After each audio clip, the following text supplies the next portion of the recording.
rights of the state to enforce child support so that single mothers, and in some cases single fathers, would be paid their child support dues.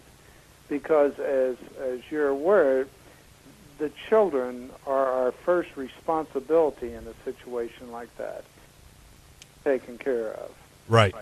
And so when there is a conflict and the local enforcement officers are not able to take the case, those matters can now be referred to the Attorney General for enforcement action. And I established that and will continue that when elected Attorney General. How is the caseload these days with that? Is it I guess a better way of asking this is it a priority of the current Attorney General? I couldn't say whether it's a priority of the current Attorney General. I will tell you it will be the priority of the next Attorney General. I think that's a real public service and something that should be done. Well, that's fair enough. You're in private practice currently? I'm in private practice.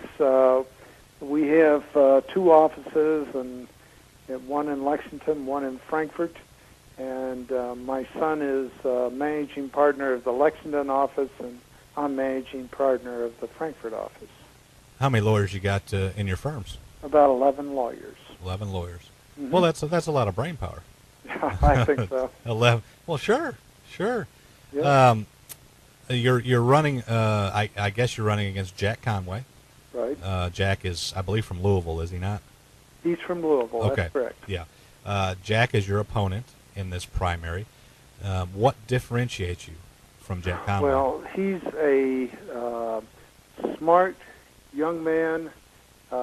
He will do well in office after he has more experience. But I'm the man for the job right now. And the reason is I've had the experience. I've been there.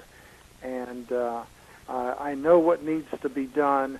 If you're facing down a governor, for instance, what you would need is someone that has experience to be able to do that, and who will then lend credibility to the office.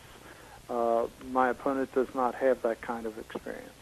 Have you all had any debates or have any scheduled? We've had one debate, and that was on open records.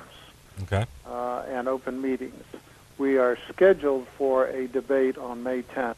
Okay. That'll be on KET, and it will be covering the entire office of the Attorney General. So May the 10th, you'll be on KET debating 10th, Jack. Mm-hmm. Okay. Well, that will be interesting. I know you've got a website, Bullock, BULLOCK 2007.com. Is that the correct? That's the website. And I invite everyone to look at it and to communicate with me either through the website or my email is rvblaw@mis.net.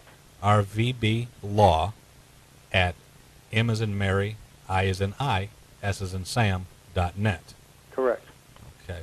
How has the campaign trail been? Are you enjoying yourself out there? I have. I've been all over the state of Kentucky. We just finished going to Hillbilly Days in Pikeville yesterday, and enjoyed it very much. It was a blast. Oh, I'm sure it was. You ever been to Hillbilly Days, Jeff? No, I haven't. I've never been there either. Was there a lot of people there? Oh, a ton of people. Yeah, we were trying to like differentiate between the people from Kentucky and the people from Tennessee and West Virginia and Michigan and all over. Well, that should be obvious. They're the better-looking ones. That's Come right. on, Bob.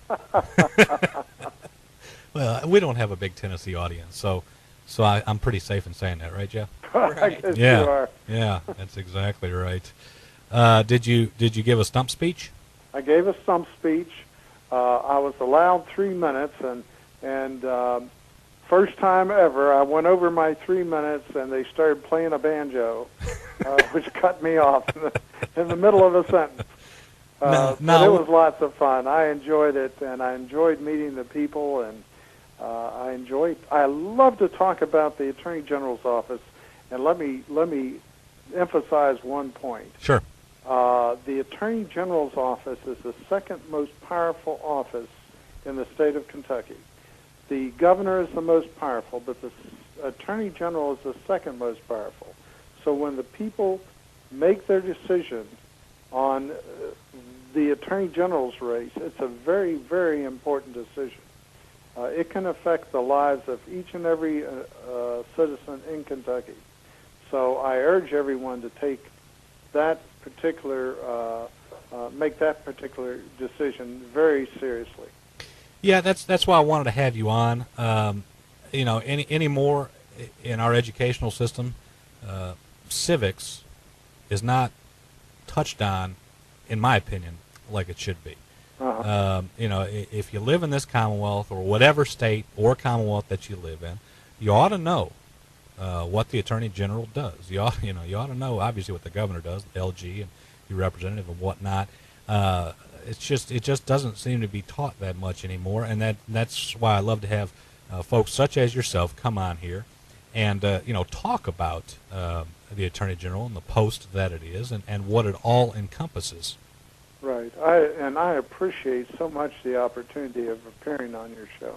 Yeah, no problem whatsoever. You got any plans on being back in Eastern Kentucky anytime soon? Yes, I'd like to. I have my grandmother was from Ashland, and my grandfather from Cannell City, and my grandfather was a miner in Eastern Kentucky, so I have roots in Eastern Kentucky. So you've got some roots here. Yes, I do. Will that pass, you think, Jeff? You think we'll give him some Eastern Kentucky props? Give me a little Eastern Kentucky point. Yeah. I guess that'll. Yeah, we'll pass you on that. He just passes Eastern Kentucky check, so that's a good thing. Listen, Bob, I appreciate you coming on, and good luck on May the 22nd, and feel free to call back anytime. Great. Thank you so much. You're very welcome, Bob. Take care. Goodbye. That was Bob Bullock, Democrat candidate for Attorney General of the Commonwealth of Kentucky, and we wish him well on May the 22nd. It's a long, tough slog, what they're all going through right now, and it'll at least the primary part of it will end on May